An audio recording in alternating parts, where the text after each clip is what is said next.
नमस्कार दर्शक बंधु मु लेस्टक रे आपण मानक स्वागत जनाऊँगी। हाय फ्रेंड्स, आज होउछि शेष तारीख।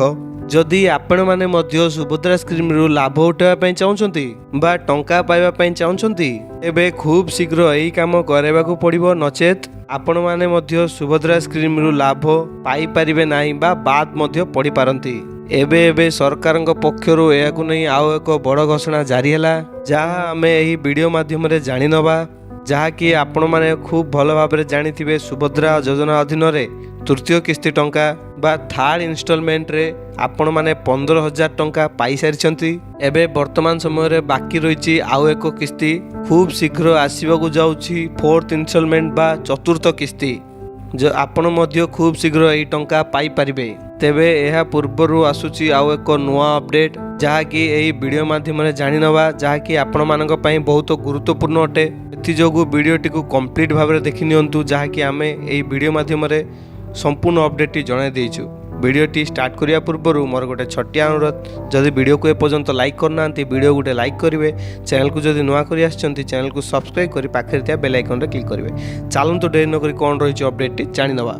आपण माने खूब भल भाव में जानिथिबे, एबे किछि दिन पूर्वरु सरकार नुआ रजिस्ट्रेशन आरंभ करथिले, अर्थात जो मानकर बयस 21 वर्ष हो जाइछि तेबे से माने एथिरे न्यू आवेदन करि पारुथले, किंतु जहाँकि आज एहार शेष तारीख, जहाँकि ए नहीं आम उपमुख्यमंत्री प्रभाती परिडा निजे मध्य से ट्वीट करी सूचना जारी करिसंती कि आर्थिक वर्ष 2025-26 पई नूतन पंजीकरण पई सुभद्रा पोर्टाल 1 नवंबर 2025 रु 30 नवंबर 2025 पर्यंत नुआपड़ा जिला व्यतीत अन्य अनेक जिले में यही पोर्टाल टी खोल जाइ अछि। अर्थात कहवाकू गले 30 नवंबर शेष तारीख रही सुभद्रा योजनार पंजीकरण करने पई।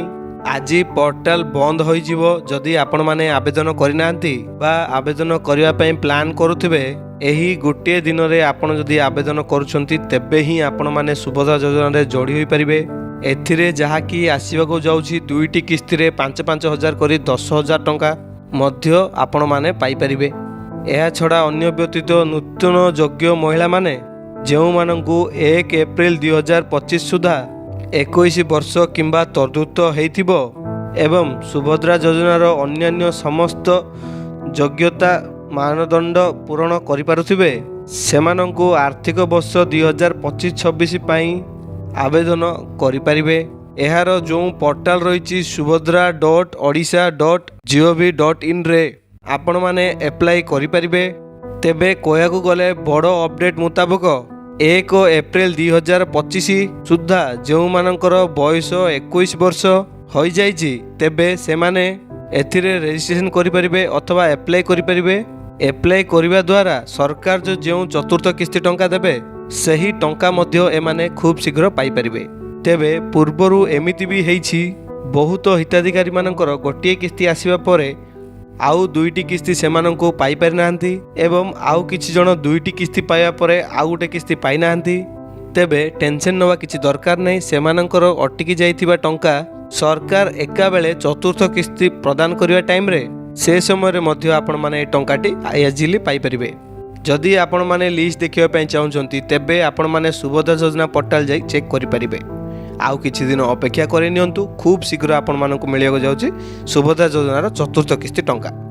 यह थिला फ्रेंड्स गोटे छोटिया अपडेट। जदि वीडियोटी आपण मानकु भल लागिछि वीडियो गोटे लाइक करिवे, चैनल को जदि नुआ करि आछंती चैनल को सब्सक्राइब करि पाखरे थिया बेल आइकन रे क्लिक करिवे, जहा द्वारा हमर एई लेटेस्ट अपडेट डाको सर्वप्रथम पाई परिवे। धन्यवाद। जे कोनोसी डाउट अछि कमेंट सेक्शन रे पचारंतु।